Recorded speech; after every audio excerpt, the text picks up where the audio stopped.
NVIDIA.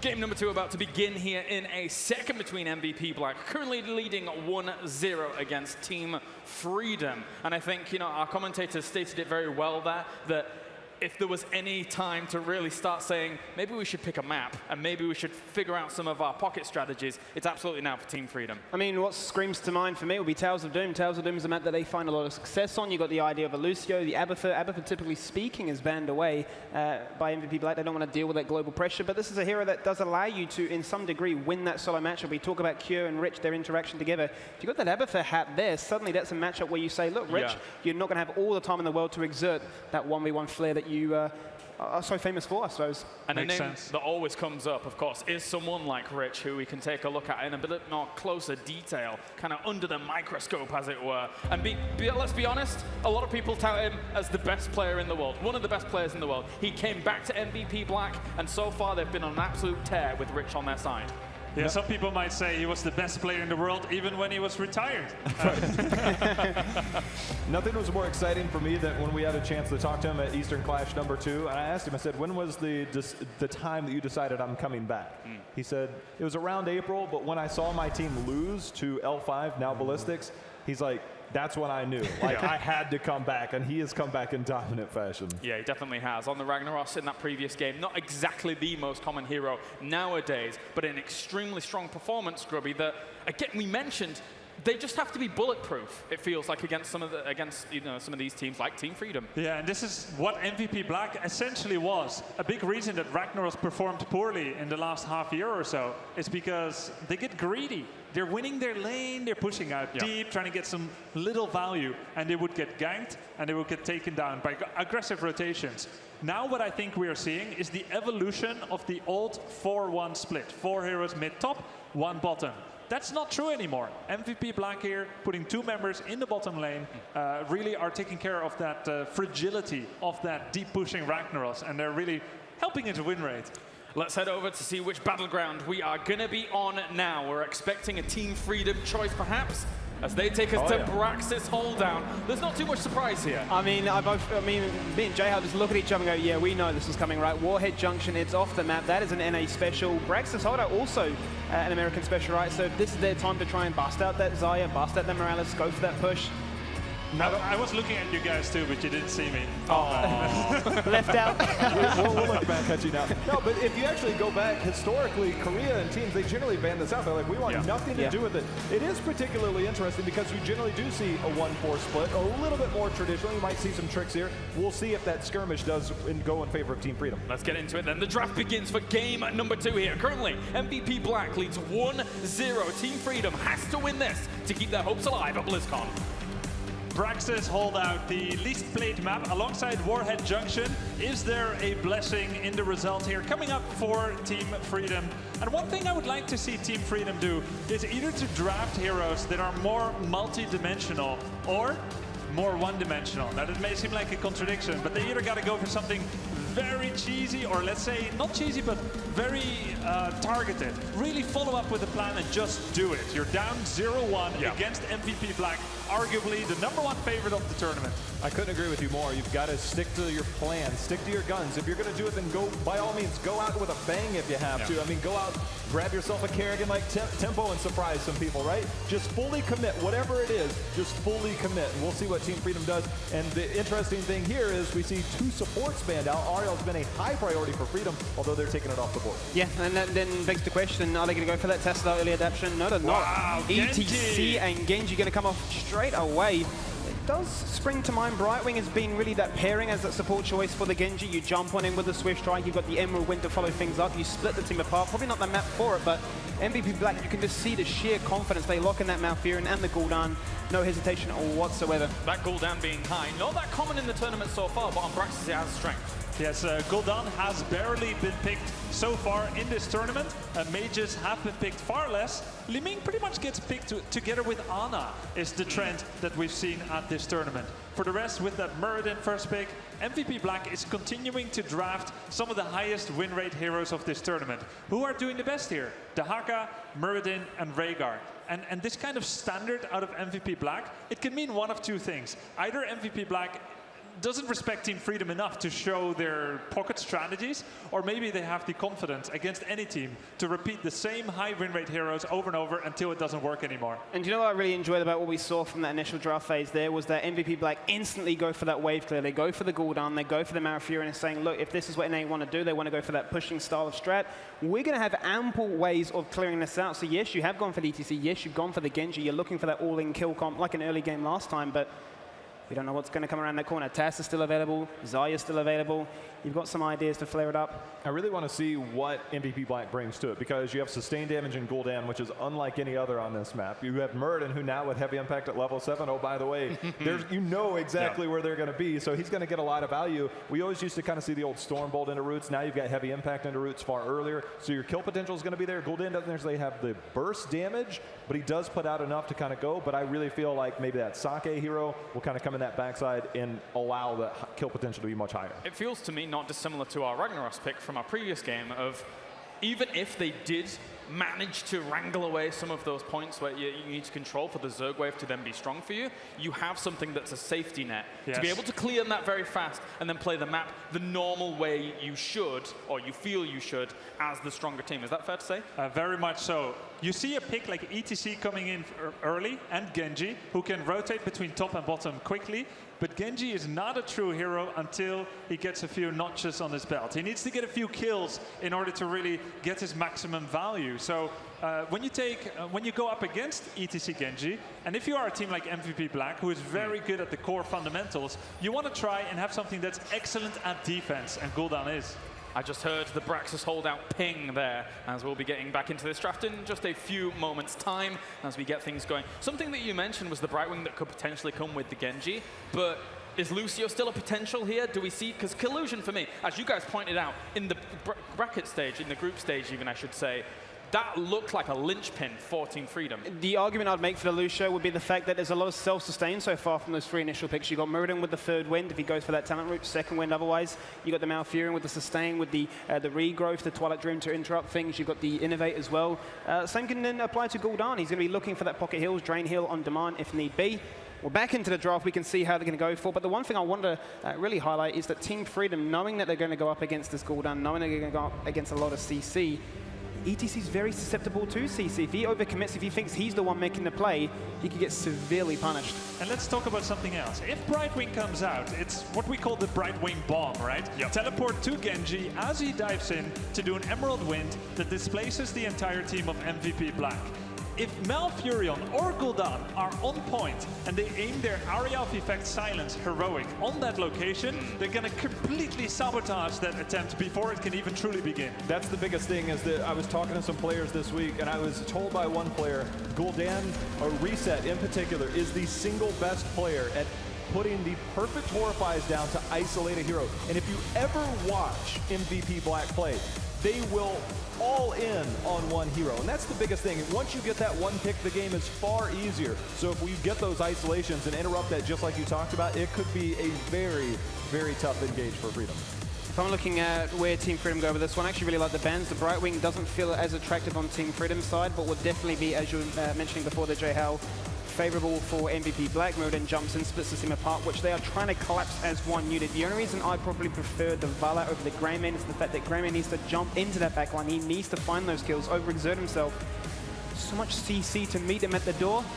He's not going to have a good time. Yeah, it's dangerous. So maybe you want to deal damage from further away. Yeah. One option could be Chromie. This could be a direction Team Freedom could go to. Yep. Another thing that could still happen is where Team Freedom says, we're not about the early game ganks or the team fight. We're going to use Genji's level 7 talent, perfect defense, to somehow rush the boss in 15 or 10 seconds. This could be part of their strategy, maybe, that they're willing to show here. Akra and Rhaegar come in. And to Grubby's point, of course, J-Hal, Team Freedom has been known to have a phenomenal Chromie player on their side if they want to go down that path. Wow, Zeratul! Oh. Okay, solo support Malfurion, pretty rare. And Zeratul, what do you think?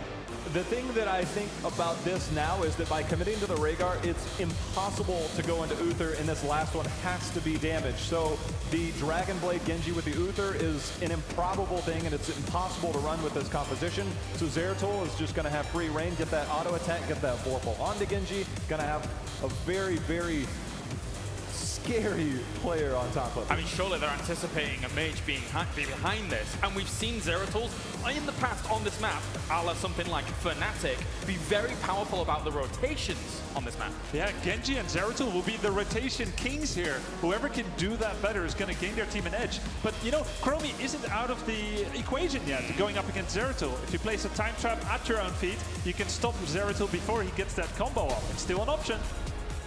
You stop time before he can stop time on you. It's a bit of a time warp there, but final pick now. My head hurts now, thanks, Kimmy. Where do they go? Do they go to Chromie? Yes, they do. Excellent choice. Creepy Chromie. Apparently she'll be rewinding time in World of Warcraft soon, and we'll all get to play Classic again. Yes. Very excited for that one. But overall, what a choice here for them to go to. We spoke the fact that they do have strength in it in their previous games in the North America HGC, but going up against MVP Black, I think they predicted what was going to be that last pick. The hardest part here, in the way this is going to play out, Dahaka does not win the lane against Malthael. And if Zeratul roams up, all of a sudden, Dahaka will die. So he's going to have to be very careful on when he chooses to try to contest the beacon, which puts the pressure on your 4-man. And using a Genji Chromie that doesn't have very good wave clear, Chromie has to now prioritize her W onto the waves, which is very difficult because you're trying to also contest the beacon. I'm afraid in that circumstance that when you have Gul'dan, that sustained style damage, they're going to lose out in the long run. I'm really curious to see how strong that 4-man's going to be in the bot lane. I think the team that wins this is the one that manages the rotations the best. Yeah. There's a lot that can jump up and down. And plus, MVP Black is not incentivized to meet Chromie in the lane because her wave pressure is mediocre. Gul'dan a lot better. So I think we're going to see potentially a lot of rotations by either team to try and get the better end of those, of surprising your opponent in that sense. I think the point for me would be we've seen Rich in that solo lane like to exert himself as the best. And if you are going to be trying to really patch that 4-man, as you discussed, Gul'dan going to be smashing that lane out quite easily. Obviously, got Malfurion as well. But if you're not winning that bottom lane, you might see a bit of desperation come out of Dahaka to try and brush Stalker in, try and force a gank, try and get a kill target. If that happens, I mean, Rich just pushes top lane and goes, thank you very much, rotations, and suddenly we just run away with this game. Well, of course. One more thing. Absolutely. One more thing.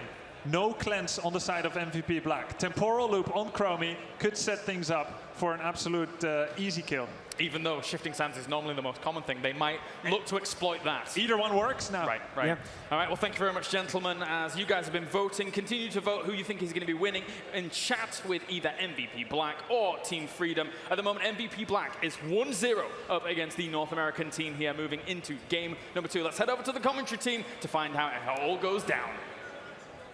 The last time we saw a Korean team go to what many would consider a North American map, we saw Roll20 win over Tempest. Do you think MVP Black is in a spot where they could lose against Team Freedom today?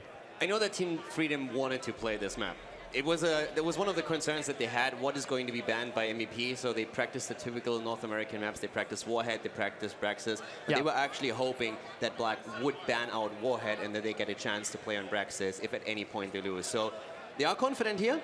But then again, the last game was a bit rough. Well, let's see if it pays off here for Team Freedom as we move into game number 2 on Braxis Holdout, as we'll be watching Gul'dan against Chromie. A very exciting matchup indeed. So let's go ahead and move on into it. Game number 2, Caldor. And another thing that we are going to see is a Rich on Zeratul, and that is something that is absolutely frightening as we are heading into game number 2 of our first best of 3 today. Sake on Gul'dan for the team in blue. To the left, Reset is going to play Malthael this time. Tist, of course, at that front line on Muradin. We have Kyoja on Malfurion, and last but not least, it's Rich on Zeratul. Ladies and gentlemen, MVP Black!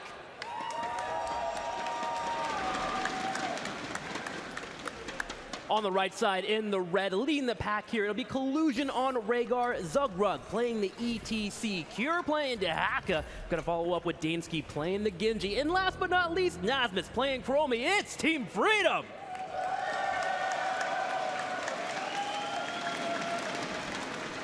It's one of the things that Team Freedom has to do right now, just shake off map number 1. It was a bit of a beating. Black is strong, we all knew that, but at the same time, they don't need to be the ones to just ignore the first map and say, okay, let's just play Braxis, take it one step at a time, get a win here, and carry this to game 3. think I agree with Grubby pretty heavily here that it will come down to the rotations. Where is Genji? Where is Dehaka? Where are they moving here? Kira, I'll be watching a lot. He's been doing pretty solid on the Dehaka throughout this tournament. In terms of rotations and moving in for those combos, he can be great, but the follow-up is important. Nazmus on that Chromie has to make sure to blow up the targets. I really like the mobility that we have for Team Freedom when you look at that draft. Genji excels on this map, and so does, of course, any kind of global pressure that you can put onto your opponent. And with, especially Dehaka, but also ETC to an extent, we could see that really coming to play here. The big game changer is Zeratul. Yes. And especially with Muradin, we see Tist and Rich already starting to roam and look for targets. If that Stormbolt hits and later on the stun on 7 for Muradin, then Zeratul can unload all the damage and just snipe these targets in the backline. I remember back in the day when we saw Zeratul for the first time on Practice Holdout, it was actually Wubby playing this character, jumping around between the map. He had only 12k damage, but in terms of actually controlling the beacons, Zeratul can be wonderful floating around using that stealth mechanic. So yes, we're going to have to watch and see how Rich will handle his movement throughout the map. Already here harassing Zugrug. Yeah, and they're going straight for ETC once again. A great route. Spy, Malpure, and Koja laying down the lawn here as they're trying to get the first kill. First blood hits as MVP Black takes down ETC. Chromie combo comes out, but will miss as MVP Black will disperse around from the area. And the first kill of the game, again, going to MVP Black. A direct repeat from what we saw in game number 1. And once again, they're trying to go for another kill. Nazma's already a little bit low, but he gets away for it now. And here comes once more Gul'dan, but not able to deliver the final sparks of damage here. This will be the issue that Team Freedom will have to solve in the bottom lane. How do they deal with Gul'dan, who clears up the lane consistently, especially with a battery behind him and that Malfurion? It's definitely going to be rough for Freedom to face that, but they have the tools, and if they play them right, they can definitely put some pressure onto MVP Black. The last few days, all the teams have been scrimming their hearts out, practicing the entire time. And if they didn't scrim against other teams, you could see them in Hero League just practicing mechanics. And just the coordination and the effort that everybody put in just culminates now on those games that we have here today. And everybody was hyped, everybody was nervous. And you could tell that every team knows anything can happen here, especially with the best of 3. But so far, it's MVP Black running the show. Just shutting down Team Freedom. Zugrug in a position where he actually wasn't in too crazy of a movement, but coming in with the engage was Tist, landing that Stormbolt, allowing for the blow-up to happen, and ETC is now down. Now looking in the top lane, Reset is starting to get the upper hand on Cure. We're gonna have Dansky coming in to try and grab that beacon for some time, but MVP Black already ahead here, 26-0%. Tist just waiting for him and immediately hitting that Stormbolt, putting the pressure on Genji. And talking Stormbolts, we have a very Korean build here for Muradin, once again speccing into Perfect Storm on level 1, just to supply that little bit more extra damage that you get if you're trying to blow up a target. And that's something they've been constantly trying to do throughout the game. And as you said before, they are ahead right now in the beacon progress. It's Team Freedom that needs to try and do to somehow control these points. I mean, that Stormbolt build is wonderful, especially against the likes of Chromie or even Genji. You land it there and get that damage on them. They have low health pools, so going for a little bit of extra damage can pay off. Now, Team Freedom has been doing their best in terms of rotations. They're making an aggressive one here on the bottom side, and they're looking for Kyocha. Kyocha knows he's in trouble. He's trying to back out. Can Kier hit this drag? He does, and Team Freedom gets their first kill of the series.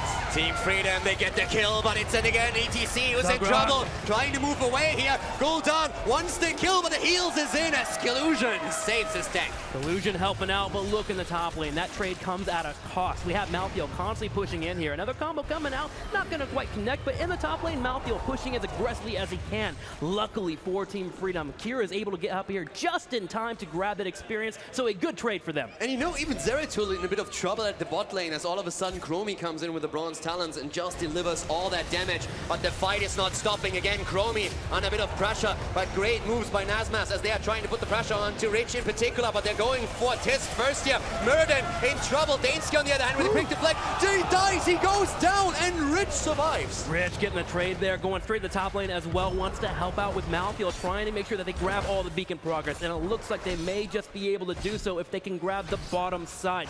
Gonna have Tist moving on in, while at the same time, Rich comes from behind. They're looking at Zugrug. They go in, they get him down low. Can he survive? Yes, he does, but the beacon goes over to MVP Black. Gul'dan goes down, Freedom with another kill. Here comes the move against ETC, but the cleanse is there. Now Rich has a problem. He's trying to move away. Chromie doesn't deliver the damage, but it's a 5-on-5, and Kyocha is in trouble. Kyocha goes down. 5 versus 3 at the bot lane, and Malthael dies as well. Team Freedom with kill after kill against MVP MVP Black. And those kills were important. Now Team Freedom can set up and try to defend this big Zerg wave that was pushing on the bottom side. Rich versus Dansky, though, here in the middle lane. Dansky kiting backwards, trying his best to stay alive, but Tis jumps in to ruin the party. Dansky, he goes in, he's trying just to get out. No! Rich jumps forward and gets the kill. Dansky doing his best here and nearly taking down Rich, but then Murden comes in and puts him down. At this point, Team Freedom still defending against the Zerg wave here. They're doing well thus far. They hit level 8 even a little bit faster than their opponents. Much better than game number 1 already here for Team Freedom. Finding a little bit of composure, getting some confidence, even a little bit ahead in experience, matching against MVP Black. At this point in game number 1, we were a full level behind here for Team Freedom. They gotta be feeling great about this one. What I absolutely love about what Freedom is doing here, they're not intimidated. Just think about it. Last map, not a single kill, a 5-level difference at the end of the game, and they come out swinging on map number 1. They're saying, we're here to fight, and we are going in, and we are going to show everything we have, not intimidated whatsoever. And the game plan here is to blow up a target. Grubby brought it up in the analysis. No cleanse available for MVP Black, so Team Freedom grabbing Temporal Loop. And talking about no cleanse, you know, Malfurion as a solo healer is a bit of a risk. Most teams would not run this. Most of the time when we see Malfurion, it's in a double support composition. He offers a lot of utility, but especially with the setup that MVP Black is running here, Malfurion can be a liability if that on-point damage hits, and that's where Temporal Loop comes into play. I love how MVP Black is playing this, though. They realize Temporal Loop is up and available, and they immediately on the battleground get safe, and they only put pressure where they know Chromie is not. Chromie showed herself in the bottom lane, so they put 3 in the top. But they're also keeping Murden in a spot where he can interrupt Chromie when she goes for that combo. Great response here from MVP Black. I talked to Team Freedom before the series started, in the curtains, and they said we're going to make an A proud today. We're not sure if we can beat MVP Black, but we are going to give everything we have to take them on. And currently they're doing exactly that on the second map here. It's only half a level, and they will hit level 10, where we are going to see the mid-game start with the heroic abilities. Dansky flitting around the middle side. Rich and Tis will find him, so he'll have to jump away. That level 10 getting closer and closer for both of our teams. Team Freedom with an ounce of a lead here. Now as the walls start to fall for MVP Black, making it much easier for them to tie it up. And this is great. 10 hitting for both our teams when the beacon progress is about to pop up. Talking about Perfect Storm just for a moment, we have 13 stacks currently on the talent, meaning that we have 65 extra damage per hit on the side of Murden. Tist hasn't completed his quest talent, obviously, but he's very close to doing that as well. Only missing 4 more Storm Balls, 9 actually, my bad, to complete the quest talent. And then, of course, hitting another power spike with Murden.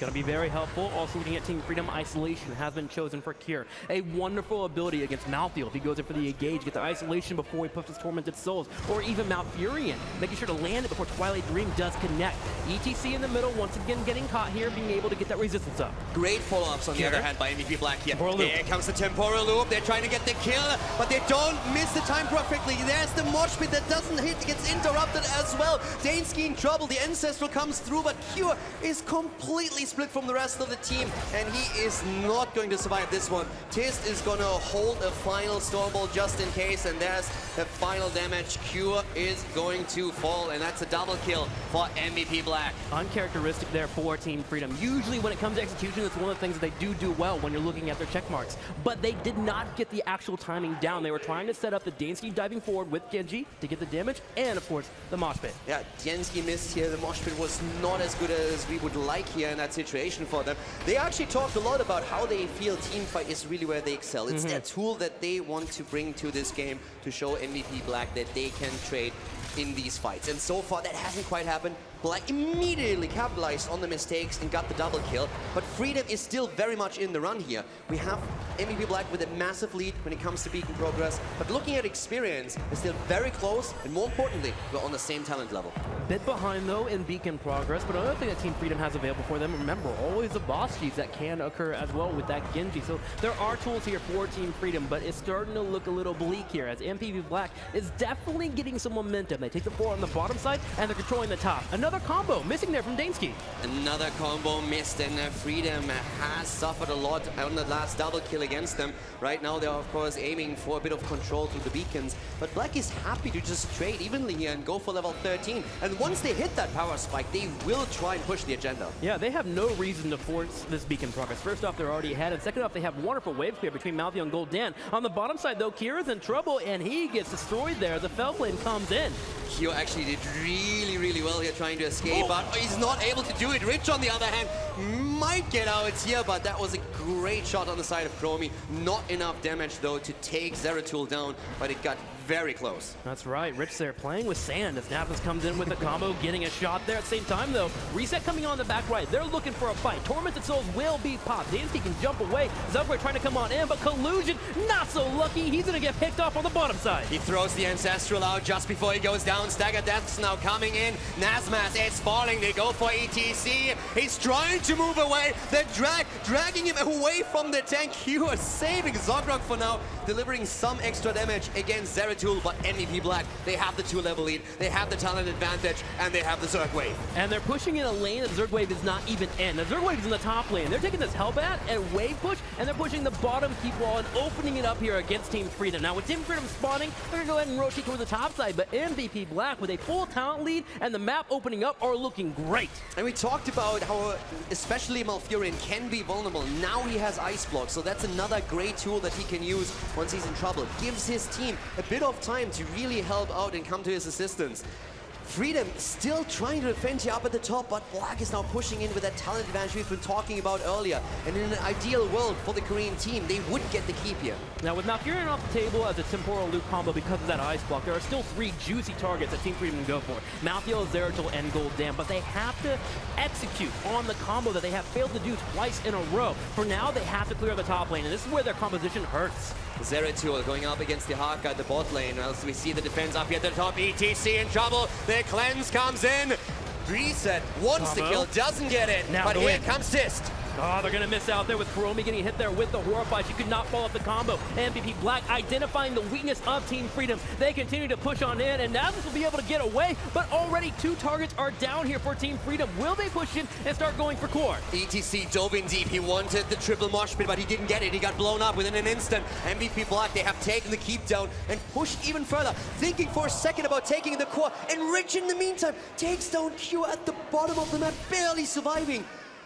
But the end result is he still lives and he got the kill. That's right, Rich living here. 3 levels over Team Freedom. And again, it's starting to look like a replay of last game here for Team Freedom. They have to find a way to get back in this match. Maybe a boss rush is one of the ways to do it. Force a fight against MVP Black, as things are not looking very good for them. At this point, you really have to think, okay, what do we do? Do we have the time to actually sit there and wait for 16? Do we go for boss and throw a Hail Mary and just YOLO it? They're trying to isolate Zeratul first of all, and they might get it. They go in once more. Rich is trying to juke them as much as he can. He might get away here, but no, Illusion confirms the kill, and now Tis might be in trouble too. Team Freedom makes a moment happen for them here. They're going for Tis. The combo comes out. Dragon Blade being used like Map Life. Will go ahead. You come into Souls. He's hitting everyone, though. They're getting low. Team Freedom has 3 kills. Can they get a 4th?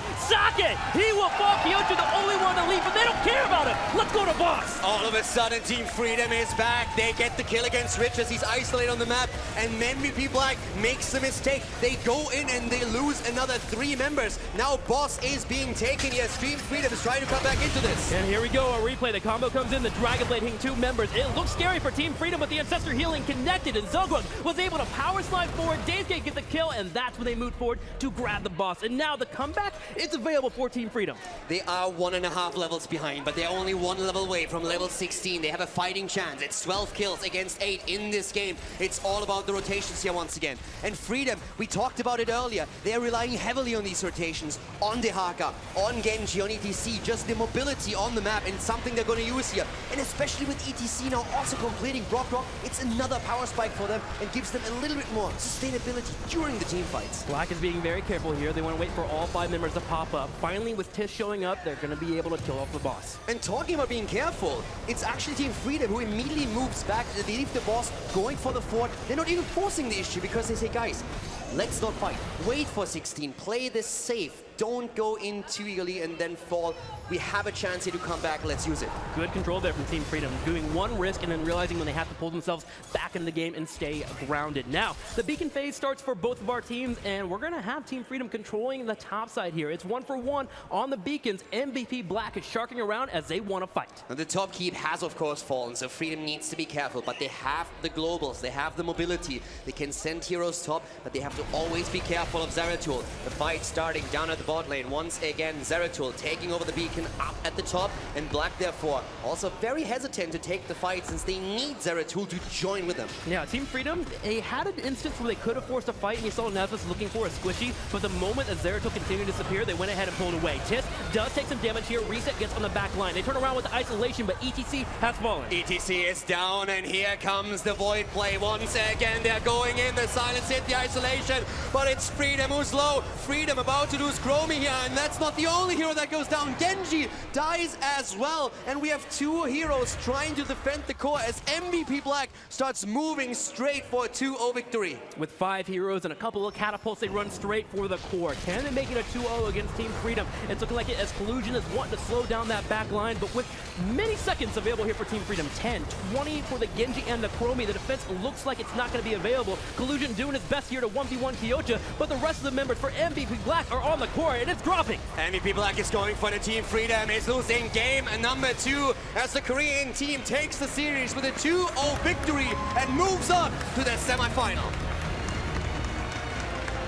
MVP Black came into this tournament feeling confident, studying their opponents, ready to go and rearing up against any member that would want to face off against them. And now with this 2-0 over Team Freedom, we will see them in the semifinals tomorrow. But Team Freedom, they came out and they put up a heck of a fight. Team Freedom, they knew from the start that it would be very rough going up against MVP Black, a team that has been hailed as the favorite in this tournament ever since we saw them in the group stage. The European teams have talked about it when they went to Korea and started scrimming against the Korean teams, how much they have improved since the mid-season brawl and of course the Eastern Clash, and we can see that right in front of us as Team Freedom throws everything at them, but the coordination that we have on the side of MVP Black is just too much to handle. MVP Black looking like a scary opponent for anyone that will have to match up against them for the rest of the tournament, but for now they've made it to tomorrow. They can relax, prepare, and study for tomorrow's matches, and it will be a wonderful time seeing them play. But Team Freedom, again, you got to give them a round of applause. They came out here and they did their best against their opponents, making it the top 8. That's what they set for expectations. They were hoping to maybe make a mark and go to the top semifinals. Sadly, that did not work out for them, but you got to love the heart. Yeah, and when we talk about MVP Black, we of course that they want the title. They said we want to go to the finals. Last year it didn't work out as they expected. This year they want to redeem themselves and they might have a shot. Now of course we have an interview with the winner, so let's hear what they have to say about that victory against Team Freedom where they took it 2-0.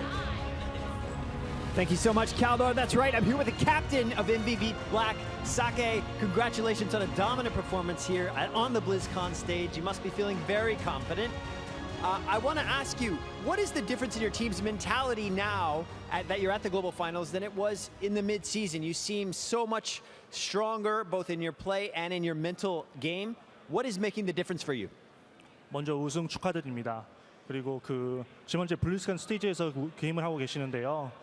현재 시즌 중간에서부터의 지금 생각하시는 방법이랑 게임하는 방법이랑 지금 불콘에 오셔가지고 게임 방법이 좀 많이 좀 자신감이 넘치는 것 같은데 혹시 그 이유가 어떤 건지 좀 여쭤보고 싶습니다. 일단 코치 노블레스가 있다는 것만으로도 충분한 그런 저희에게 활력이 되는 것 같고 또 간만에 오는 무대이기도 하고 이번에는 꼭 우승하겠다라는 마음을 다 갖고 있기 때문에 다들 평소보다 더 잘하는 것 같아요. The biggest difference would be Noblesse, having him as a coach and supporting us throughout BlizzCon. And second is just that we want to win so bad. And for the finals, that's why I think we're mentally more prepared. Awesome, so great to hear. And on that note, what is it like for you and your team to be back here on the BlizzCon stage, feeling the energy of the crowd? What does that mean to you? 다시 블리즈컨 이제 무대에 진출하셨는데요. 거기에 대해서 어떻게 생각하시나요?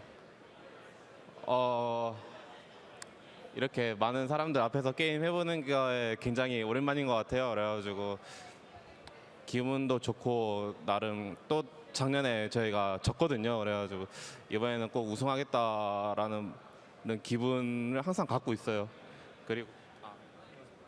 그리고 이제 다음 경기가 디니타스랑 e스포츠인데 디니타스가 꼭 올라와가지고 저희랑 미드 시즌 리벤지를 제가 꼭 했으면 좋을 것 같아요. It's been a very long time since we played in a large audience, and we're very excited, and we really want to win. Second, for the next matchup who we're gonna face, I wish Dignitas will come up so we can take revenge on our mid-season that we lost.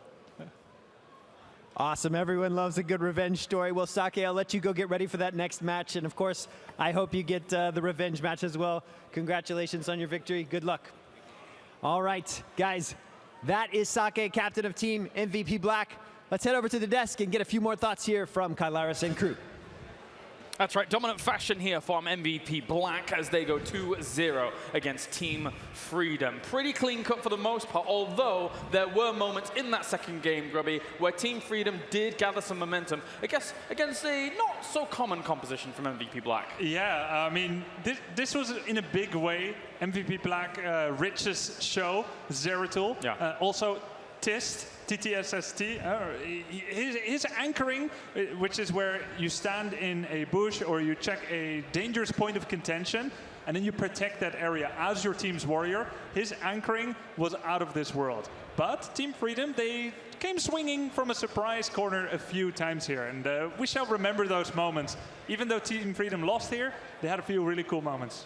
Very difficult to go up against somebody like MVP Black, of course, Skimmy. Team Freedom, though, overall for them, as we said, it wasn't all lost in that game. They did get themselves some kills, but MVP Black looked so strong. I mean, we knew it was going to be a tough game from the get-go of this series, but in that game specifically, we even looked at the draft and thought, there's going to be a few scary moments here. Wave clear lacking in the bottom lane, the ability to try and win that 1v1 matchup in that top lane, but they showed signs of life, right? Especially that fight, 16-14. You're down a talent tier, you're down those all-important levels, but you're still showing that, hey, Chromie can one-shot no matter what phase of it. And that's something to be proud of when you're going up against the world's elite. Grubby, I believe you picked out some highlights for us, or a highlight. Yeah, Team Freedom had a really cool moment early in the game that really helped them get back in the game. As we just look at the setup here, and we roll it forward slowly. We just pause it for a second here. We look at MVP Rich. He was initially zoned out by the time trap there, but as soon as he is cleared up, he jumps in there. Now, very key talent, Seeker in the Dark, level 7 talent for Zeratul. As we roll it forward slowly, he's going to use that, get in on ETC, and do some big damage. But as we pause it here for a second, this is the power. This thing right here, the Haka, burrowing in from Team Freedom. Now, this always comes at a penalty. Right now, there is no one in the top lane for Team Freedom. As we roll it forward, there's no one in the top lane. But if they can get a kill, it's worth it.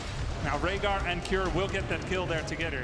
And then we look at this moment here. Rich, he jumps in, he tries to confirm the kill on ETC, and we pause it here for a second, because Rich just teleported in with Vorpal Blade. He used his level 1 talent to get in and try and kill ETC. Collusion's cleanse was too good. Now Zeratul is in an impossible position. He's nearly dead. We see him here, the whole team rounding out on him, but he finds a way. Look at this. Zeratul will go from here onto the Haka with Seeker in the Dark, and will then blink away in a really cool way. Watch this escape, because this is what Team Freedom was up against. We start playing it, Rich on Zeratul, crazy, boom, boom, teleported away so fast. Now this ends up resulting in a really cool fight for Team Freedom, where they get additional kills as we roll it at full speed here. We see a number of more kills, very nice Dragon's Eye there by Chromie, and now they can lead to that defense. But this kind of Zeratul play, I mean, it's just insane. Yeah, it highlighted that they could have got a whole lot more from that if it wasn't for some of the skills that Rich showed there, Jayhow. Yeah, Rich obviously does what Rich does, and it's kill people pretty phenomenally and sometimes in spectacular fashion. And the whole thing about this strategy, Braxis, that's why I said I was very curious how Freedom would be able to handle that, because you're basically committing to skirmishing and team fighting for the majority of the game against the single best team fighting in the game without a shadow of a doubt. And in the end, MVP Black, they took the last team fight. They were already ahead. We saw some moments where Freedom looked good, and then they ended up dropping that last team fight, which is what MVP Black does best. We said it at the end of the group stage. Can anyone extract from MVP Black anything from this moving forwards? I'm going to ask you guys again. Do you think anyone really extracts anything of worth from MVP Black here? I mean, they showed the standard picks here that worked really well for them, standard and stable. Yep. I feel like MVP Black has shown nothing that they hadn't already shown in the group stage. But furthermore, I feel like MVP Black soundly defeated Team Freedom in the drafting, as Team Freedom, they've been banning out supports the entire tournament, 10 out of 20 support bans. And I just feel like the strength of MVP Black is residing in Tist and in Reset and in Rich, the Warriors and the Assassin players here. Support is, for them, the support role. Big plays are coming from their front line. So to remove Ariel Brightwing, I don't think Team Freedom reached the correct formula in dealing with a team like Black yet. Gimme. I mean, if anything, that game showed us that double support can obviously not be played from time to time. Single support on both sides. There was no cleanse. You only have the Malfurion to rely on. We're discussing, oh man, is this a little bit too greedy? Is this a bit of fan service to them saying, look, we can just stall on opponents like NA? I mean, they show us that they've done their preparation, they've done their research, they know what to go against, and drafting has always been their biggest sort of sound strength. So hard to try and tackle them in the draft, hard to try and tackle them on the battlefield. What angle do you actually approach them at? I just want to say this. We can talk about MVP Black and we'll have plenty of opportunities going forward. Absolutely. But Team Freedom, I want to put this into perspective because Collusion moved over from tank to support. When we had a chance to talk to him, he said, I was pretty garbage at the beginning of the year, and his play has stepped up. We saw Nasmus, who's basically been a standout player for me. And this team from Team Freedom, Cure coming over, known as a ranged assassin, now moved over to that melee role. We have players that are learning new roles, coming into the professional scene, coming into their first BlizzCon. I want to say this team, I said it before the second Western Clash when they started to qualify, so this team has a lot of potential still. I think we'll see a bright future for this team. I think they did really well. They just ran into, well, MVP Black. MVP Black. Very well said. Of course, that is Team Freedom, who unfortunately for them, their road through 2017 HGC comes to an end. However, MVP Black, a former champion, plods on. We'll be back in just a few moments.